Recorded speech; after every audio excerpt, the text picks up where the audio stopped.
तू मोठा आहेस, लहान भावांना सांभाळून घे, आम्ही देहांत प्रायचित्त घेतो. विठ्ठल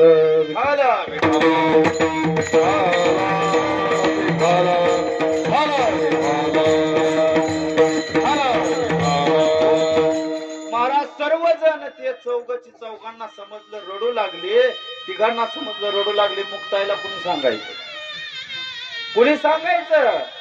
अरे लहानच ना शेवटी, कुणी सांगावं तिला? कुणाचे हे धाडच होईना महाराज.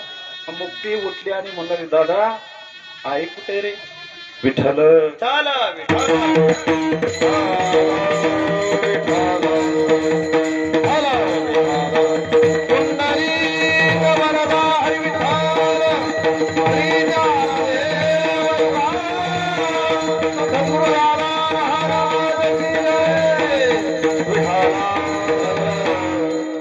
सांगता येत नाही महाराज. आई कुठे सांगायला कोणी तयार नाही महाराज. कसं सांगावं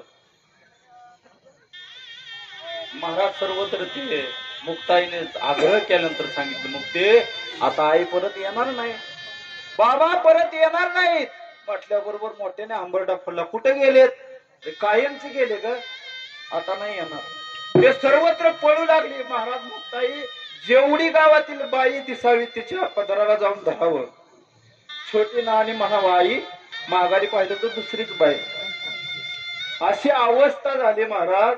हे कोणासाठी केला हा मुद्दा होता? हे कोणासाठी? आपल्यासाठी यांनी स्वतःच्या प्रपंचाची होळी केली. माऊली अखंड चारी भावंड प्रपंचात पडले नाही महाराज. आपल्यासाठी आयुष्य घालवला, ज्ञानेश्वरी सारखा ग्रंथ लिहून ठेवला. तुमच्या आमच्यासाठी हे सर्व केलं का नाही? म्हणून आज ते अजरामर आहेत, म्हणून त्यांच्या पायाला आपण लागतो. विठ्ठल विठ्ठल विठ्ठल.